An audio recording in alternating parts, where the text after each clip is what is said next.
Thank you, Mr. Chair, and thank you to the witnesses.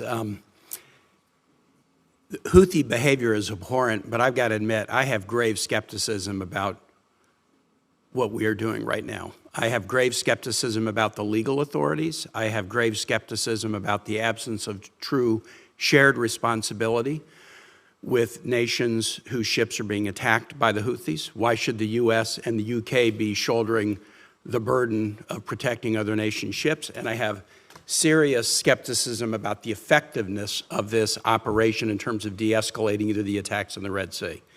To begin with, on legal authority, I think we've all conceded that there is no congressional authorization for these hostilities. The hostilities definition under the War Powers Resolution has clearly been met when we're talking about 200 attacks on Houthis.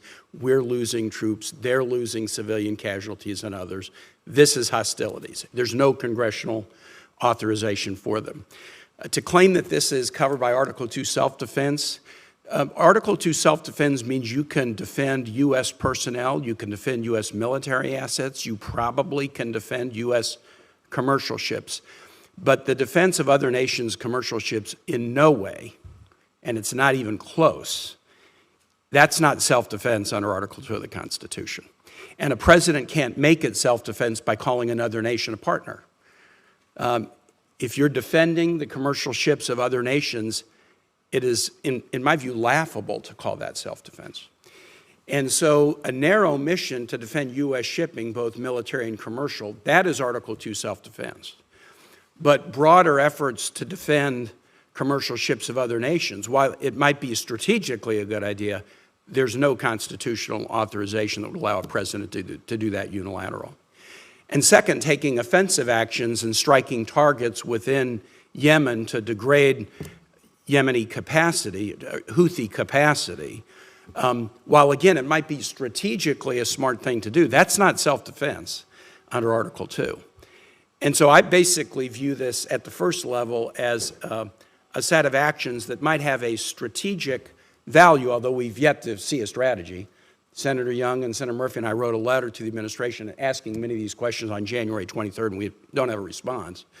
But there may be a strategic wisdom in doing it, but I think the activities are far beyond what a president's unilateral power would be. That's number one. Number two, shared responsibility. Commercial shipping in the Red Sea involves ships from many, many nations. And although there are partners in this operation, the military actions are being undertaken by the United States and the UK.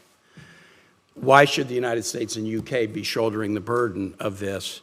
There needs to be, if we can get to a point where we can actually authorize U.S. participation, we shouldn't do it without other nations participating. But finally, I guess my most serious skepticism right now is at the effectiveness of this. President Biden himself has said that the actions that we are undertaking are not likely to deter Houthi escalation. And I am a little disappointed that you so quickly try to pull cold water on the idea that this is connected to the war in Gaza. These attacks started, Secretary Shapiro, as you said, on November 19. The Houthis have said this is because of the war in Gaza. Now, you've pointed out instances of ships that weren't going to Israel or instances of ships that had food that were going to nations that needed food. But I think the most natural interpretation of this is the Houthis seeing some suffer in the region or saying others are going to suffer in the region until we figure out a response. And I would venture to suggest that about the only time we've seen something that was a de-escalation moment was in the week-plus-long pause in Gaza when the first hostage deal was done. And so trying to reestablish deterrence, I don't think you're going to do it if the 200 strikes become 400 strikes, 800 strikes, 1,200 strikes. I think you will reestablish deterrence when we get a hostage deal that leads us to a truce, that leads us to humanitarian aid into Gaza, that leads us to the ability to discuss whether whatever that truce period is can be extended. And so I hope you don't just pour cold water on the idea that, oh, this isn't really related to Gaza, because the timing of it was related to Gaza. They're saying it's related to Gaza, and the only period of de-escalation that we've seen was during the first hostage release.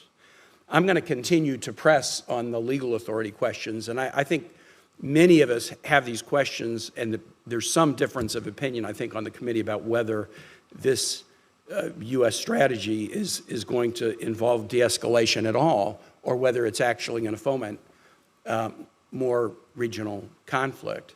I consider myself in the camp of senators who believe the U.S. involvement in another war in the Middle East would reflect that we learned virtually nothing over the last 25 years. And we definitely shouldn't slip or slide into a war. This is the kind of thing that can lead us to slip or slide into a war, and that's why Congress needs to be engaged and have a debate about whether this is a mission that's in the national interest or not. I yield back, Mr. Chair. Thank you. Senator Romney.